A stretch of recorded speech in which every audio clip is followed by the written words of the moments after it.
Welcome to Good Life. I'm Dean Wilson. So glad you've joined us. You can always find us at goodlifetelevision.org. Many of you are finding us there from all around the world, so we welcome you. I think 98 countries, all 50 states in the last 12 months, so we're so grateful that you're with us. There's a lot of great people at goodlifetelevision.org, over 100, and you can watch the long-form interviews. You can also watch what we call power clips, where we kind of break them up and into some of the great moments from those interviews. So we'd love to have you join us there. You can follow us at social media, and as always, this program is brought to you by the Turner Foundation, which you can find at theturnerfoundation.com. I'm really excited about my guest today. Bill Myers is with me. Bill? Hi. Smile. You're on. Can I stop now? Bill is a best-selling author. His books and videos have sold 8 million copies. He's written 120 books, and we're going to talk about his latest one, which he thinks may be the most significant. But how did you get started in all this? I, at 18, made a promise to God that I would never say no to him, regardless of how uninformed he may be of the situation. I'd always say yes to him. And about 18 months later, I was sitting in a theater watching the fourth movie of my life. I grew up in the mountains of Washington. We didn't get out much. I'd seen Pollyanna, The Parent Trap, and Pinocchio. And now I'm sitting watching The Godfather. And at the end, people being massacred and blood is spurting. And my friends were standing up and cheering when people on the screen were getting killed. And I walked out of that theater just numb, at the power of the media and telling God what he needed to do, that he needed to raise up people in the media. And every time I told him that, it bounced back at me. So after several months of arguing, I changed my major to filmmaking. I was going to be a dentist, and maybe that's more of God's grace to the world that that I didn't get sharp objects and be inside your teeth, I guess. Saying yes to God. Yeah. How did that just hit you one day? Well, I don't know. Like I said, I grew up in the mountains of Washington. I'm real strange. I mean, when I was a teenager or in junior high, my friends were, busy hiding their Playboys under the mattress. But I'd found this thing called the New Testament. And I thought, wow, but I was busy hiding it so nobody would, so I wouldn't get busted. So we were hiding two different types of reading material. But I couldn't get enough of reading about this Jesus guy. So I thought I'd give it a try. And wow. It has been one adventure after another. Not always easy, but boy, never boring. Right. Never boring. I've read a lot about you.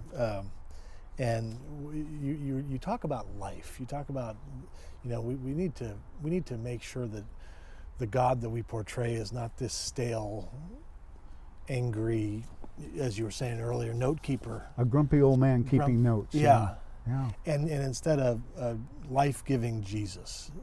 Talk about that in your own life. I don't know the other God. Yeah. Again, because I wasn't exposed to the cranky old note keeper. But Jesus said, I've come to give you life and give it abundantly. Mm-hmm. He didn't say, I come to make your life miserable and make you jump through hoops. In fact, his first, I don't want to turn this into Sunday morning sermon. No, but I'm glad you asked, and I'll tell you right now. We'll pass the hat at the end. But every time Jesus opened his mouth, he was talking about an abundance. He said, his first sermon, he said, I've come to set the captives free. Mm. And somehow in our zeal, we've built this religious cage around him again, instead of letting him out of the cage and doing what he does best. And that's changing lives for the better and never letting us get too bored with him. Right. And you talk about that too. You talk about transformation. And instead of, as opposed to behavior modification is one way you put it. Yeah, thank you for bringing that up. Yeah, somehow we've turned Christianity into something where it's character modification. You do these things and maybe God will like you. And everything Jesus talked about was spiritual transformation, letting me get inside and change you from the inside out instead of your religion trying to change you from the outside in. and it's a lot more fun when he does the heavy lifting. Right. So yeah, much of the book that you're talking about, Rendezvous with God, deals with. Oh, can I tell you the premise of the book? Please, yeah. This agnostic professor, kind of cranky, is sucked back into time and has these off-the-record conversations with Jesus. And Jesus messes with his mind a little bit, and there's a sense of humor and a certain whimsy there. But just as he tells the guy what he intended being a follower of Christ was like, as opposed to how some of the religious gatekeepers have tried to straitjacket him. And yeah, he's has his world rocked a little bit when he realizes what Jesus really said compared to what we try to put in his mouth. Yeah. Hey, that must have been a sobering task for you to... You think? Right, what Jesus might say. Hey, Jesus, let me talk for you. Yeah, it was. Now fortunately, some of my first books were Bible commentaries. I'd written one on John and one on Luke and James, so I had a good sense of that. But Dean, you know, when you hang out with somebody, and I know this sounds cliche, but if they really are your best friend, and you hang out with them daily for 50 years, you kind of know what they're going to say. You kind of know how they're going to behave. I would literally write myself into a corner and turn to this chair that I'd pretend he was sitting in and go, okay, any clues? And the stuff that would bubble up in my head was as surprising to me as it is to the readers. But I'm getting emails all the time now from people that say, my life's changed, or I thought I knew what Christianity was, but now I get it. You know, wow. I get Jesus. So yeah, I don't know how the book's selling, but I'll go for those any day. Well, Rendezvous with, and you've already written 2 and 3 on this. Is yes. that right? How's that for being assertive? Yeah, the first book has just come out, Rendezvous with God Volume 1, and I've just started Rendezvous with God Volume 4, hoping that the first one sells enough so that it justifies some sequels. If not, and I know this sounds like I'm exaggerating, but just what I'm getting out of it is I'll find another way to pay the mortgage. Yeah, no, that's wonderful. But just that intimacy, those conversations, that saying, I don't know, and then listening real carefully. Somebody said it's the best of Jesus calling and the shack with a touch of humor. That's a good endorsement. Yeah. So Rendezvous with God is the book. Yeah. We'll pick it up. Please do. We'll get it around this house. Okay. Talk about McGee and Me for a second before we get to your new movie. But that's been a huge hit, 4.5 million copies, 40 awards. It's been on ABC. It's aired in 80 countries. Talk about the beginnings of that. Well, it's the same thing. This business of always saying yes. You know how I got that job? I picked up the phone and somebody said, Bill, we've got a really strange thing. Would you be interested? And I asked at that time in my career, do you pay? And he said, yes. I said, sure. And I did nothing to get that job. And they just let me loose. So, you know, Dean, I'm just along for the ride. And you know, I try not to get out and push the car as we're going down the freeway at 65 miles an hour. But like I said, it's not always easy. But man, it's adventurous. So yeah, McGee and Me was, it's about this kid that has an imaginary cartoon friend that hangs out with him, whose name is McGee, who's a legend in his own mind, which was a code phrase my wife used to use in social gatherings because I've got kind of a goofy sense of humor. And if she heard, that's enough now, isn't it, McGee? Translation, sit down, shut up, or there'll be trouble when we get home. So there's only one name we could give him, yeah. That's great. And one of the things you talk about is instilling character, values, traits in children, but doing it with a shiny, you know, kind of in a way that they don't know what's happening. Or candy coating the medicine. Right. Yeah. Talk about that for just a minute. Well, and that's where comedy comes in real handy. to be able to make it something so entertaining that nobody knows that they're being taught or that they're being encouraged to change their behavior. It's easy to do that with kids. It's a little trickier to do that with grown-ups, but it's still possible. You know, we just finished a movie that's coming out called Secret Agent Dingledorf and His Trusty Dog Splat. Yeah. And it's as goofy as the title sounds. It's a kids movie. It's not a family movie. It's for children. But looking at the statistics, I mean, way back years ago, J.L. Singer at Yale University said, the outlook on any morality can be changed through enough TV viewing. I don't care who you are. If you view enough media, your outlook on morality will be changed. And this is why we're so focused on children. You know, again, not many people are. They'd rather do the glitzy films and the films that they can brag about at the parties, and we're busy scraping out dollars and pennies and dollars to do these kids films that nobody pays attention to. But even the Kaiser Foundation, they did a survey of 12-year-olds, and those 12-year-olds said, a third of them said they were encouraged to have sex by what they saw in the media.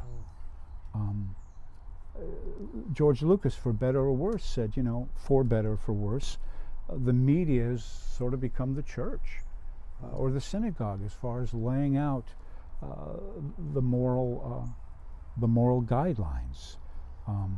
There's more. You got me in the statistic range. I'll get out of it in a minute, I promise. But there are more studies connecting violence in our culture than there are connecting tobacco to cancer. 300. And yet we seem to think it's just an innocuous little thing for children to play it. I found this last night. I wrote it down because I would forget. The American Medical Association, okay, kind of a reputable little organization, says, quote, long-term childhood exposure to TV and the casual factor is a casual factor to approximately, you ready for this? 1/2 of the homicides in the United States. I'm not making that up. I'll read it again. Long-term childhood exposure to TV is a casual factor to approximately 1/2 of the homicides in the United States. Wow. And we treat it like entertainment. Yeah. Particularly with children who are busy forming their values at a young age. So that's the other hat that I wear, Yeah. is as a film producer trying to do children's products that aren't caught preaching, Right. that are fun, but gently encourage the audience. The theme with Secret Agent Dingledorf and His Trusty Dog Splat is to honor people. That's kind of important in our culture right now, where we're looking for ways of dishonoring, but to honor people even if you disagree with them. Imagine that. In fact, the phrase that the kids keep hearing is, "God doesn't make junk." The fancy theologians would call that imago Dei, created in the image of God, so we should respect each other. Yes. Well, believe me, we're not going to use that term in the film. Right. But you're teaching it. Yeah. So let's talk about that. Your newest film, it's coming out now. Secret Agent Dingledorf and His Trusty Dog Splat. It's the story of this 10-year-old Bernie Dingledorf. Yep. Walk us through it a little bit. Bernie is 10 years old. He is pretty sure that he's a loser. He starts off being in a children's superhero, little video that they're making, and gets beat up by a bully. So this proves his point that I can live in fantasy, but I can't change the world. And he accidentally, through a series of events, gets called upon to help by a secret agent organization that is so secret it doesn't exist. And he's the only one that can save the world. And he learns, again, that the best way to do that is not to beat people up, but to look for the best in them and to encourage them. And he's got a couple sidekicks. He's got a young girl that wants to win her Oscar by the time she's 13, and a delightful kid who's has ADD to the max, and they're always trying to catch up with him because he's so smart. So that these three are busy. They discover that there's Dr. Chuckles, the clown, is trying to take over the world with the infamous giggle gun. Well, you know how those work, right? So that everybody in the world is laughing and nobody can care for each other. So they have to dismantle the giggle gun and, and save the world. It's one of those films. How do you think of this stuff? I don't know. To get serious for a second, I do hang out with the Lord for about an hour in the morning, just, nothing too religious, but reading scripture and just sharing a few jokes with him, usually about me. And then the stuff starts to happen. I keep a notepad all the time. I got notes in here that I'll be, sorry sound, I just banged your thing. I got notes in my pocket that, as soon as we're done here, I'll be writing down a couple things that I'm seeing in you. Yeah. Nobody's safe. This is making me nervous. Ryan O'Quinn's in that movie. He was on this couch a few weeks ago. He is Dr. Chuckles. Oh, he is? He's the nefarious Dr. Chuckles, yeah. This is great. And he plays it too well, I might point out. Let me ask you a question. This wasn't on my notes, but what do you like about God? That he likes me. I mean, that's pretty selfish, but that's the bottom line. That no matter what I do, I can always go back to him and say, I'm sorry. And he can say, I know, and I paid for that. I paid for that. And anytime I think I have to go off into the corner and beat myself up because I've done something wrong, I get this impression from the Lord saying, you're stealing my glory, son. I paid for that. You don't have to pay for that. So stop it. Let's get back with the program. So what I like most about him is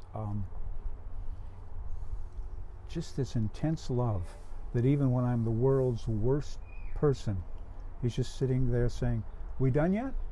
Okay, let's go. I have a friend, a serial killer friend, who has Son of Sam.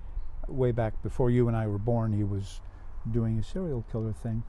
And they asked me to do a documentary on him, and I said I wasn't interested in helping somebody make parole because they said they were a Christian. But when I sit down with David Berkowitz, and he talks about the love of Christ, the tears, the weeping, and I'm no different than David. I mean, I've thought of killing people, particularly on the freeway driving up here. But he has. And to know that somebody else picked up that tab for that huge bill that we ran up in the restaurant, what's not to like? And then when we screw up again and again and again, he says, yeah, I bet that hurt, didn't it? Okay, come on, let's go. And away we go, as if nothing has happened. Oh, there's still, he doesn't fix the holes in my heart that I've self-inflicted by messing up. But boy, there is absolutely no grudge. Yeah. That how could he? I mean, he kills his son so you and I can be his friend. How do you mess that up? How can we can't run a bill up higher than that. That's amazing. Yeah. So yeah, that's what I like about him. He likes me. I can tell you spent a lot of time with him. You say you have this joy about you. I don't know what it is. I'm not, not to put you on the spot or anything, but this is a coffee before I it's a coffee. Yeah. Cheers. What's next? Well, we're always looking for funding for children's movies. So that's where a lot of our focus is right now, trying to convince people that maybe doing movies for children isn't a waste of time. Yeah. So that's our main focus, and then we're just always keeping our ears open for organizations like yours that are interested in giving instead of taking. So those are pretty much our two notes. Yeah. And the way we run the company, it's funny, Dean. We have these Hollywood malcontents that they've made a lot of money and they're really famous, and they're coming over to us and saying, Myers, we want to work with you. And I said, why? I said, you've got the money, you've got the fame. They said, yeah, but you've got the legacy. Your stuff's going to last, so we want that. Wow. So we got these malcontents that are coming around us, and our what a great testimony. I mean, an opportunity for you to shine light with in that world. And and our mantra, if you will, is that the process of whether it's making the films or writing the books, the process is more important than the product. That the way we treat people on the set is more important than using them as a tool to get something done. Beautiful. When we were doing Secret Agent Dingledorf, people asked me, what was the best part of the movie? Well, I don't say this publicly, so this won't get out, I'm sure. But the best part of the movie was there's sort of a caste system. You know, there's the technicians, and then there's the stars and all this. And the best part for me in the movie was going by the tech guys who were eating pizza because they weren't eating with the rest of the cast, and they said, hey Bill, come on over and have some pizza with us. Yeah. And I thought, yes, they get it. That's fantastic. You know, talking to you, you remind me a little bit. I mean, the legendary Fred Rogers. If you think about what he did, I mean, you're thinking about children. He was all about children, although he said it's appropriate for all ages, Mr. Rogers' Neighborhood. Yes. Can you imagine the power and the impact? And I think you're onto the same thing. But what is the most successful TV shows these days go 7, 8 years, 6 years? Did he go for 30 years with a puppet, changing his slippers? Yeah. The power of this simplicity and this purity with children is amazing. D.L. Moody, the famous evangelist, said if he could go back and do his entire ministry over again, he would devote it entirely to children. Really? Yeah. You might be onto something. Well, we'll see. That's fantastic. My job's just to say yes. What the boss chooses is up to him. Say yes to God. There's the message. Say yes to God.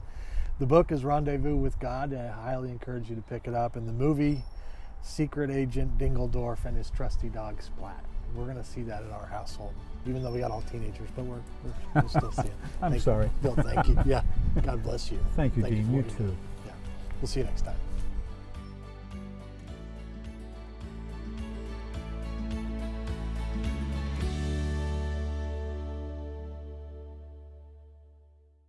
This is The Good Life. I'm Dean Wilson. We have a great guest today. Dr. Scott Lisea, the campus pastor at Westmont College, is with us. You'll laugh, you'll cry, you'll love it. The Good Life is next.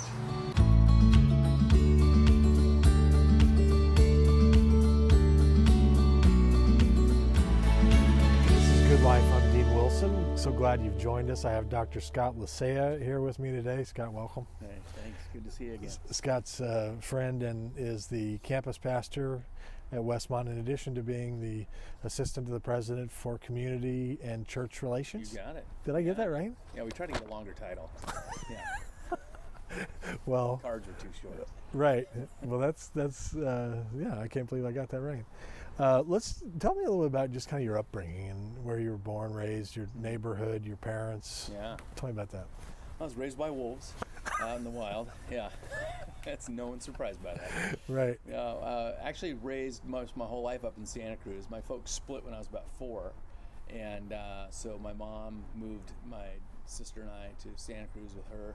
And so full on grew up in Santa Cruz in the 70s, and it was everything you might imagine. Expect. I still remember my mom throwing an actual legit toga party.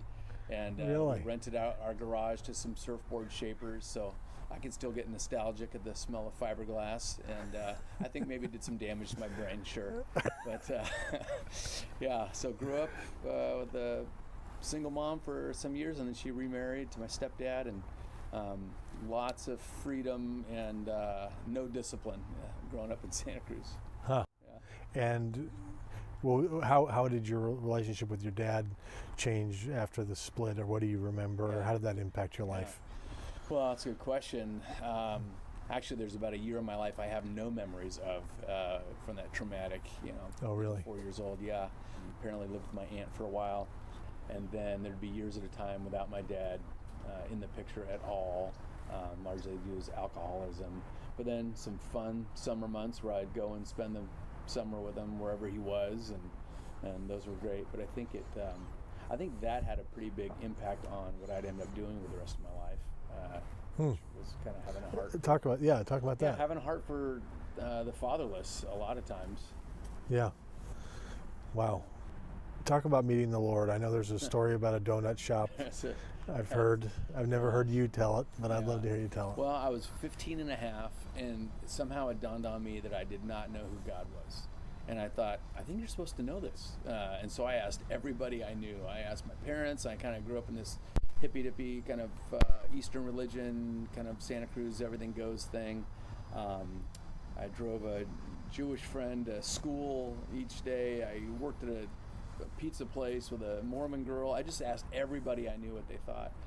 And at the end of it, I was like, I have not heard anything that feels like truth. It sounds like legit. I can't believe any of that. And so I'd made a career change from the pizza joint now to Winchell's Donuts on 41st Avenue in Capitola. And I was making donuts one night, and they weren't coming out good, and that was sort of the straw. And so I threw the donut sticks against the wall and said, God, that's it. If you're out there, you come get me. I'm done trying to find you. Really? And the next day, I'm not even kidding, the next day I had a new boss at work, and she starts telling me about Jesus. And she didn't do it very well, semi-offensive, but I knew she was saying stuff that just felt like truth. And so I was having a physical reaction to the gospel where I couldn't stop smiling. So I'm covering my mouth the whole time. Really? And asking her follow-up questions. And I took another probably 6 months of reading the Bible for the first time.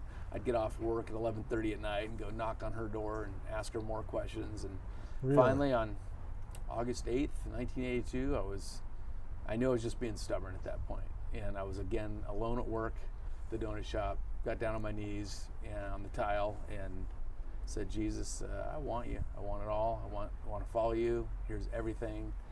And it wasn't emotional at all, but it was it was very sincere. That was the moment. Yeah, that was it. Yeah. Wow. And you smile a lot still. I think the Holy Spirit stuck it on smile. Yeah. That's not a bad thing. I was one of my mentors one time said, Dean, smile and make them wonder what you're up to. I think we need to smile. I've had a lot of people ask that about me. What am I? Why up you to? smile? Oh, no, really? yeah, wondering what I'm up to. yeah, exactly. That's good. And then from there, when did you meet your wife? Oh well, so we grew up, pretty poor, and no discipline in the house whatsoever. So right around the time I'm meeting Christ, I decide I wonder what discipline's like. So I become a Navy Sea cadet and join the wrestling team, and I figure my ticket out is I'm going to go to Annapolis, and so I'm getting ready to do that. Then I give my life to the Lord, join Young Life, join this great church, and my Young Life leader and my youth pastor both went to Westmont College, and my Young Life leader says, you ought to go check out Westmont. And so I came down on one of these weekends with another buddy and checked it out, and just shy of an audible voice, the Lord was like, I have a different plan for you. And so came to Westmont, and during that first week of orientation, I was in this leadership program. I was walking down to the first meeting of the year of this leadership program, and met Jamie McEwen in the lobby of Page Hall and said, anybody else going to this meeting? And this beautiful girl in tight jeans and a red sweater said, I am. And I said, thank you, Jesus. And that was it. We got lost on our way to Dean Chapel, and that which is hard to do. The hunt was on. Yeah. Wow. And so you've been married 30 years. 30 years. Yeah. Tell us about your kids. I got 3 sons, and my sister's boy, my nephew, who we've helped raise as well. So a lot of men. Yeah. I was changing the painting over the mantle the other night, and noticed that there's blood on the wall. And I thought, good Lord, what are these guys doing when I'm not here? But so my nephew is Brandon, and he's got his first son, Dylan Scott Lisea. And my oldest boy, Tyler, is married to Brittany, and he's in town here and looking at going to law school next year. Reed is here living with us, graduated from APU with a film degree. And Braden's our youngest. He's a junior at Westmont. Okay. Yeah. I was reading, kind of tracking your career. You were a Young Life leader here, area director, and then went on to Oaks Christian and came back to Providence and now Westmont. Yeah. But talk about the Young Life years and talk about there's a special needs component to that called Capernaum that I'd love you to talk about how that all happened. Yeah. So when I graduated Westmont, I actually went down to Escondido, North San Diego County for 10 years and became the area director of North San Diego County, and was coaching football and working with kids on the Native American reservation down there, and kids in this great blue collar town, and a lot of Latino kids and every kind of kid. It was great years. And during those years, we kept going to summer camp and meeting up at the same time as this area from San Jose that had these kids with disabilities. And pretty soon, I would start to call my buddy Nick up there and coordinate when he was going to camp so that I could bring my football players at the same time, because it was transformative for them to watch these kids go through camp and be a part of helping them get through the ropes course or whatever. And somehow the kingdom was explained to them in ways, and that I think they saw it in different ways just being around them. So I think the Lord always had that on my heart. And then after 10 years there, came to Santa Barbara to be the regional director for Central California. And in the first year, I just kind of had a wild experience from the Lord, frankly, that kind of led to starting the club here within the first year or two. What happened? It goes back to while dating Jamie at Westmont, we go to a movie at Victoria Theater. It's the Mother Teresa documentary. Romantic date, for sure. And there's this scene in there where she's going bed to bed in this refugee camp, picking up these kids, all sorts of deformities, and she's just rubbing them and holding them and squeezing them and kind of telling them they're beautiful. So I had that scene in my mind. Fast forward years and years later, I have this dream, and in the dream, it's like a point of view. I'm Mother Teresa going bed to bed and hugging kids and telling them they're children of God and they're beloved, and that was a neat dream. Well, then as a regional director, I take a couple of friends to India, a couple of guys, supporters, and we go and we're doing Young Life stuff there, training Young Life leaders, and then we go into a Mother Teresa home, and we walk into this room. This nun's going to give us a tour. We walk into this room, the nun disappears, there's no tour, there's just the scene out of my dream. Really? It is wall-to-wall cribs and beds with children with all sorts of things we don't see here. And you could hear the air leave our lungs. Our wives are not with us. I got 4 men. And in a second, I was like, guys, here's what we're doing. We're going to go bed to bed, crib to crib. We're going to pick up these kids. We're going to squeeze them, love them, bless them, tell them who they are. And I can't remember if that was an hour, if that was 2 hours, if that was 10. I don't know. It was just this moment in all of our lives.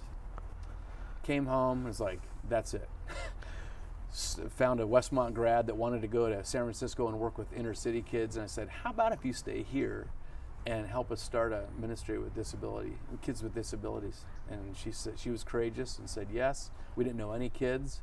I went to Santa Barbara High, where I was coaching football at the time, and found out we had a classroom there with kids with disabilities, and met Robbie and started picking up Robbie and taking him out to lunch, and that's a whole nother story. Where's Robbie now? He lives in town. He works at Kyle's Kitchen. Oh, he does? Yeah. But Robbie is great. I pick him up to go to lunch, and we'd cruise Milpas, and he'd hang his head out the window, and at all the girls, he'd scream, woo, woo, and all the guys, he'd scream out, dork. And I thought, Robbie, you're going to get us killed, man. And then we'd eat burgers, and then I'd take him back to the school. We'd play wiffle ball for a little bit, and I'd get him back to his classroom. And I remember at one point doing this, and I was real busy and feeling very self-important as a regional director. And I was thinking, God, is this a waste of my time? Like, is anything getting through in this moment? And I just felt in the spirit a 2x4 across the head that says, don't you worry about me communicating myself. Pay attention. And that led to about millions and millions of lessons that I've actually learned from these kids with disabilities. Yeah, it's changed my life. For That's sure. incredible. Yeah, it is. I was talking to somebody else about this, but we have a special needs daughter, and you know, it's a perspective changer. You know, and I think the gift of perspective is something, and what we can learn is incredible. The simplicity, the purity. There's so much there, isn't there? Yeah, there is. Sometimes it's subtle things. I'm driving down State Street one time and look over at the bus stop, and there's 5 of our students, and so I pull over and say, "What are you guys doing?" And Jessica hollers out, you know, "Nick's got a doctor's appointment." And I'm thinking, okay. She said, "We're going with him." And I'm just hit with this fact where I go, I love it. Do I go to doctor's appointments with my friends because they might be nervous? I mean, is, you know, profound. And that is so two beautiful. Other things. I was speaking at a camp. Young Life now does some of these weeks where it's just with students with disabilities, and get sort of tailored the program to slow some things down and make it fit. And one time I'm speaking at camp, and there's a young lady there with pretty profound form of autism and no eye contact, nonverbal, lots of tics. And I'm greeting her each time, "Hi, Corin, you know, how are you?" But nothing coming back. And again, tempted to have that feeling, like, is anything getting through? 3 or 4 days into camp, Corin and her aide are walking toward me, and the aide says, "Corin would like to talk to you." And I said, "What?" And she had this machine that she could type into. So she had already typed out a message to me with one finger, and she hit play. And out came the most beautiful, impactful encouragement I think I've ever received. She was blessing me in the work we were doing. And so that started a friendship. I got to see Corin about 3 summers in a row, and lots of Facebook messages in between, and got to know more of her story. And she's an amazing woman. I asked her at one point, I said, "Corin, have you always known God?" She goes, "Oh, I've always known God. I didn't know his name was Jesus till I was about 5, and he told me. But he tells me every day that I'm his beloved daughter." I'm like, I think I have some things to learn from Corin. Yeah, I was going to say, who's the special needs again? Exactly. Yeah. That's amazing. Well, we've been so impacted by our experience, so Capernaum it meets every other week. Is that? Yeah, I mean, it's all over the world now. My buddy Nick Palermo up in San Jose is the guy that started it, and it's just exploded in the mission of Young Life. And in Santa Barbara, it meets about every other week. Usually in my garage, we turned into a club room because I can hit the garage door rolls up and chairs roll in, and we have a great time in there. Wow. Yeah. That's beautiful. Your journey with Young Life and Oaks Christian and Providence, what stood out about that journey in each place, or what's something you've taken along the road here? Yeah. Well, I wasn't smart enough to plan any of it. I felt very led each step of the way, mostly in hindsight. I think those first 10 years was all about just doing the work, beautiful work of giving yourself to kids' lives and investing in other people that were doing it, and building teams that kind of mission communities, people that were doing something, and it wasn't just constipated with Bible study. We were actually doing mission together. Yeah. And that group of people tended to stay because it was so life-giving. Right. That taught me a lot. So then when we came up here as regional directors, Jamie and I had a real passion to train people to build teams that would do that. And so that led to a lot of training. We led this thing called The Experience for about 15 years, and that sent hundreds of people into leadership, and that was really rewarding. Wow. Somewhere through the end of that, I started studying again and was getting my doctorate at Fuller, and this opportunity at Oaks Christian came across my windshield. 3 different people sent it to me within about a week, and I had this experience of saying, wow, I think I'm supposed to go do this, and went through quite a rigorous interview process to get that role. But it was a joy for me again to be in a community where I was going to see people a couple days, day after day, not just once in a while, right? And be in students' lives and with faculty and administrators. Yeah. I accidentally ended up as the head of school. That led to an offer to come to be the head of school here at Providence in town. They had just merged a couple of schools and wanted their first head. So I had the privilege of doing that for a few years, and then this opportunity at Westmont came up. And for me, again, I can do a lot of different things, but I really wanted to invest in students and send the next wave of leaders. That's kind of becoming very clear to me that's what makes me tick. So yeah, sending leaders. Yeah. I was just going to ask you, what's your vision? I mean, in terms of your role with, I know that you have a role with Westmont community as a whole, but specifically the students. Yeah. I mean, what do you want to see, or what's your dream, your vision for what can happen while they're up there before they're sent out? Well, so much. I mean, I know you had a great experience. I had a phenomenal experience up there as a student, and I tasted what a Christian community looked like, and not a romantic one, like a real one. Right. I have lifetime friends, brothers that I still walk with to this day. I was exposed to mission opportunities, ministry opportunities there, and put in places of leadership that I wasn't ready for yet. And that's kind of how Jesus did it with his guys. It's like, you guys don't know Jack, go out and do a mission and come back and tell me about it, you know. Ready, fire, aim. Exactly. Yeah. And so I think all that stuff that I experienced, I want to be a part of that here. So it's a privilege. I get to do pastoral counseling and come alongside students and cheer them on. But I also want to launch them, that they leave this place as real Jesus people, that they'd be really clear about him and the Gospels, and go and lead teams of people into Jesus kind of stuff wherever they are. Yeah. Do you like to preach? I do. Yeah. I do. Yeah. What has been your, like this year, what has been your theme, or what are some things you've been talking about? Well, it's the first time I've ever done it like this since in having this gig, where I think, oh wow, okay, I've got a series of 18 if I want to do a series. So last year I did a whole series on Psalm 23. I stretched 6 verses into about 18 messages. That's and this year, but that came out of a place where it's like I was aware that students deal with so much anxiety and depression. I really wanted them to be able to say with David, "The Lord is my shepherd; I lack nothing." Yeah. So we did that. This year, really on my heart is this John 17. I'm calling it the Lord's Prayer for his beloved community. And just looking at, what does Jesus want for his community? And so much in there. And the thing that keeps resonating is this idea of oneness. And that's where I go, the Christian community is a wild deal. A bunch of people that don't belong in the same room are family. And it's messy and complicated, but somehow his vision. And so I just want us to lean hard into figuring that out. That's wonderful. Or growing in it anyway. And how did, that leads me to another question, but I want to insert another one. In our world right now, of this divided, angry scene that we're in. I hadn't noticed. What are you talking about? You did watch the news? It just seems like that, I guess Jesus may have had it right in terms of, if you want them to know that you're my disciples by your love for one another.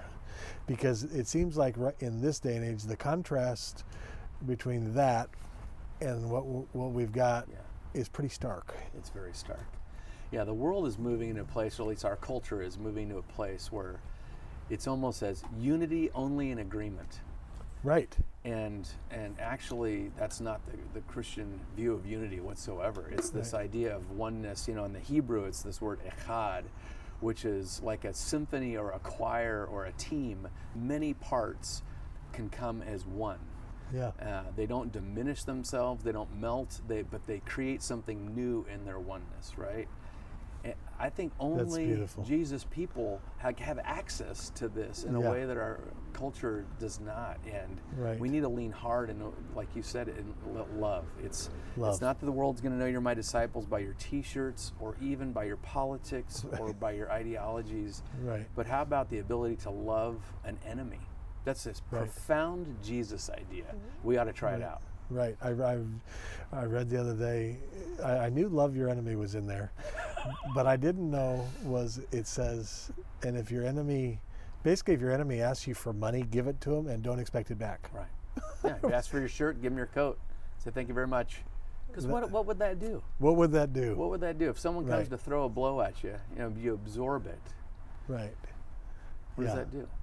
Yeah, we need this, don't we? Yeah, we do. Yeah. That's where one of my big hearts at Westmont in this role is I want our students to recapture Jesus as teacher, not just as Lord, not like we just needed him for the last 6 hours of his life, but actually as teacher for life. This is Right. how life in the kingdom goes. Yeah, that's beautiful. Yeah. I was going to ask you before that about millennials. Yeah. So millennials are, I don't know what the age that means, but I've heard the term. A lot of jokes, a lot of parodies, Yeah. Facebook. You've worked with young people Mhm. for quite a while. Yeah. What would you say in terms of what you've learned about young people today, the good things, the challenges, the technology, the social media, Yeah. what's God's, for example, I was thinking about this the other day, what's God's highest and best use for social media? But could you comment on just, Yeah. 'cause since you've spent so much Yeah. time in that world? Yeah. Well, the first thing I learned after working with young people for 30 years is if you want to stay young, work with young people. If you want to die young, try to keep up with them. So I've blown out my knee, broken my ankle. This is a fake tooth, but whatever. I mean, I am not just being nice. I continue to learn a lot from being with young people. And yes, there are things that every generation has Right. to, the demons or principalities and powers that they have to wrestle. We had them. Right. They have them. right. And it's somehow we have perfect 2020 vision on theirs and not so much ours, ours, right? right. And we forget the fact that, by the way, we raised this generation. But Right. that aside, Right. you know, Setting that aside. Right. put them in helmets after they came out of the womb. But so there are things that I'm really excited about, and a sense of mission that's holistic, a desire for authentic, not enraptured with glossy, but looking for real. Right. And that makes sense, right? They've seen everything fail. Banks, presidents, politicians, Right. pastors, preachers, teachers, Right. the church, whatever. They've seen it all fail. So I think, this idea of looking for real, it makes sense. Yeah. We're not wearing makeup, by the way. No, we're not. Right. We're Yeah, keeping it actually, I'm real. an albino. But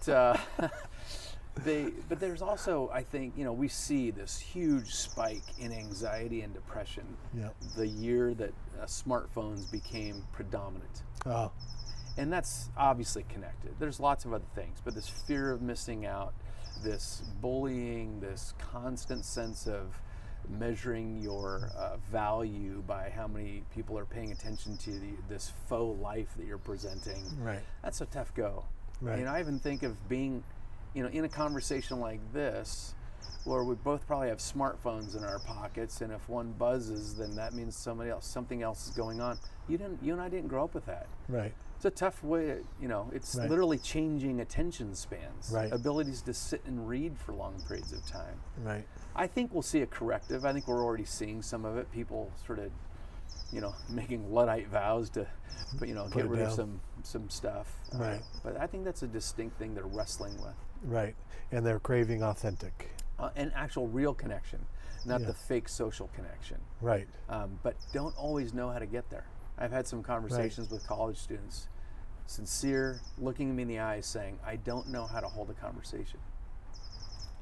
And Isn't that something? makes sense. Yeah. Wow. Yeah, I feel like, and I think you make a good point. We talk about, technology, this is all different. There's challenges, Right. but every generation has challenges. Right. And it's not something to be afraid of. I mean, I think that we need to figure out how to navigate and how to, navigate it. Yeah. But there's nothing new under the sun in terms of every generation has their challenges. Right. And maybe it's the Santa Cruz in me, but I think, question everything. Question, is Right. it a great idea to have this device when you're 11? Right. Is this, Right. what does this do to my relationships? Everything has a consequence, a lot of them unintended. It's all worth questioning. Right. And this is where I think that faith should make us be willing to live counterculturally in some ways. and I'm still trying to figure out what that means with technology. Yeah. I don't think I've wrapped my mind around it. Yeah. I think when I think about technology and social media, I think about I want to be a light. Yeah. I want to bless and encourage other people and share good news that hopefully blesses somebody. But I don't want to be fake. Right. But I also am not going to put my dirty laundry out there and say, let me tell you about my failing today. You know, it's a tricky. I was thinking about doing a whole year of just me at my worst moments, you know. Right. Here's me with the flu, you know. Just to keep it real. Here's me with the flu. Right. Yeah. So it's an interesting one. Yeah. I mean, the only counsel I've given my kids and thought about for myself is to use it to bless and not curse. Yeah. I haven't seen yet a political fight get solved on Facebook in the messaging. No, still waiting. Still waiting for that. I think we're at like 0 for 17 million. 0 for 17 million. But, yeah. So it does become a great opportunity to talk with young people about, and anybody now, myself included, about being mastered by nothing. What does it mean to have Jesus be your master, but not even the immediacy of needing to respond, the immediacy of needing to be available all the time. Right. That's feeding this sort of false self thing too. Right. Like you actually won't die if you don't have your phone on you today. Turns out the universe will still spin, you know. Right. And you may actually breathe deeper. Right. Yeah. I think it can be wrapped up into the identity of busyness, importance. If I check my phone and the little red light's on that somebody liked my thing, what does that do for me? It's a weird kind of deal. But I don't think we're going to solve this today. No. In fact, I need to check my post. I sure like it though when I'm searching and studying for a message. You know, I can Google everything. Right. Right. We're calling this program "Good Life," not the good life like cars and no sickness, but good life. Like, what is the good life? Dallas Willard, I think, talks a lot about, what is the good life? That's what everybody's. How would you talk about what the good life, not what the good life is truly? Not this glossy, inauthentic stuff we've been talking about, but talk about that from your perspective. And what is the good life? Well, and isn't it great to ask this question in the center of, Santa Barbara, which is a beautiful place, a wealthy place, all this stuff. And, it's very tempting to believe that this right here, right now, is the good life, right? I got to study with Dallas when I was doing my doctoral stuff, and that was one of the great privileges of my life. And kicking this topic around and being shaped by him has been very important in my life. I think of it this way. I think we're disintegrated people. Like what we think doesn't match what our passions are, what our appetites are, what we do and where we go and all this stuff. And I think that the gospel wants to line us up and become integrated people. And I think that the plumb line is the love of God, the love for God, and the love for our neighbor. And you see that in the Shema. It's a very, very old Hebrew idea. You see Jesus reaffirm this in the New Testament. This is the greatest thing. It's the most important thing. Everything else hangs on this. Love God, love your neighbor. So I actually think the good life is when more and more of our parts become lined up and influenced and driven by and infused with the love of God, the love for God, and the love for our neighbor. As that hits my pocketbook, that's the good life. As that hits my time and my availability, that's the good life. As that hits my thoughts, my perceptions of you and my neighbor and people that are nothing like me, that's the good life. Right. It's when I'm being and I want to write a book called Becoming Love. This idea that that's the good life. And it's interesting that all the mystics get all mystical and they come back to this very central idea. It's about love. It's about the love of God and love for our neighbor. And that process that you were describing, you're talking about when that comes to my pocketbook, when that comes to my mirror, that's the kingdom coming. That's it. Right. Dallas would say the kingdom of God is the effective rule and reign of God's will. Wherever what God wants done is done. That's the kingdom of God. Right. So as the kingdom comes to my appetites and comes to my sexuality and comes to my thoughts, and that's the kingdom. The rule and reign. Yeah. Since we're on Dallas Willard quotes, I always think about when he says, the pervasive joy, this pervasive sense of well-being, that everything is okay. Yeah. And he would say, not it's going to be okay. Yeah. And he even talked about, toward the end of his life, he says, I don't even think I'm really going to notice. Or he says, I wonder how long it's going to take for me to notice that I'm gone. Isn't that great? I thought that was I had for to me watch about that. a split second. Yeah. Right. But he did. He talked about that. Yeah. He said, I don't even know if it's going to be that big of a shift. And him talking about that pervasive sense of well-being, that everything is okay. Yeah. Yeah. And we live, 98%, and I struggle with it too. We tend to live when this happens, when that happens, if the diagnosis changes, the money changes, the job, then. Yeah. But what would it be like to live in the kingdom of God with that pervasive sense of well-being, that where the kingdom has come and everything's okay? Yeah. That's incredible. Yeah. When we start to define good like God does, like the nearness of God is my good, Psalm 73 says, or even Romans 8:28 and 29, we usually know 28, for those who love God and are called according to his purposes, he causes all things to work together for good. And we stop there. And if you were to ask me, how was your day? Well, I'd say it was good if it was convenient for me, easy, without hassle. Bad if I had hassle, inconvenient. But 29, he says, and this is how I'm going to define good, whoever's gets shaped into the image of Christ. He's always had a predestiny for us to become formed like Christ. Yeah. And I think that's being shaped by the love of God and for our neighbor. We see it in him. Yeah. And it sounds like good news to me. It's great news. Yeah. It's great news. So whoever's watching out there, this is great news. It's good news. You should try it on. I'm trying it on. To wrap it up, in terms of your spiritual pilgrimage, your walk, what does your day look like? What does your morning look like? What disciplines, what routines or not routines, or just tell me. I'm just curious about that. Yeah. Well, when I was studying with Dallas, there's a bunch of pastors he's speaking to. He says, you guys all have a spiritual plan, right?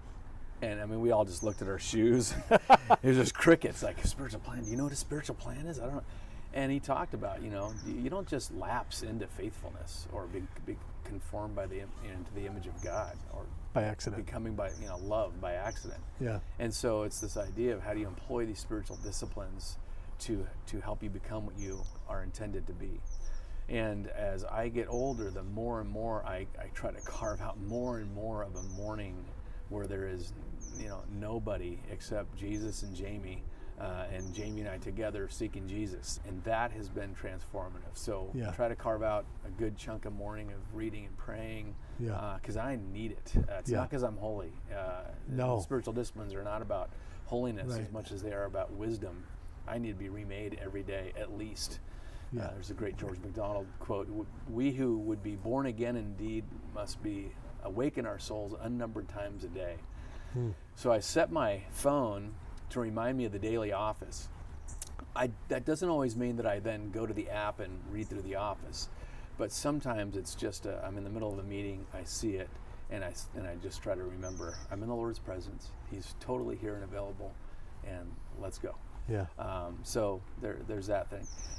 There are some other things I'll set goals or a plan for the year at a time. It might be I try to do a retreat alone at a retreat center in Denver with a spiritual director once a year. It's kind of saved my life the last 4 or 5 summers.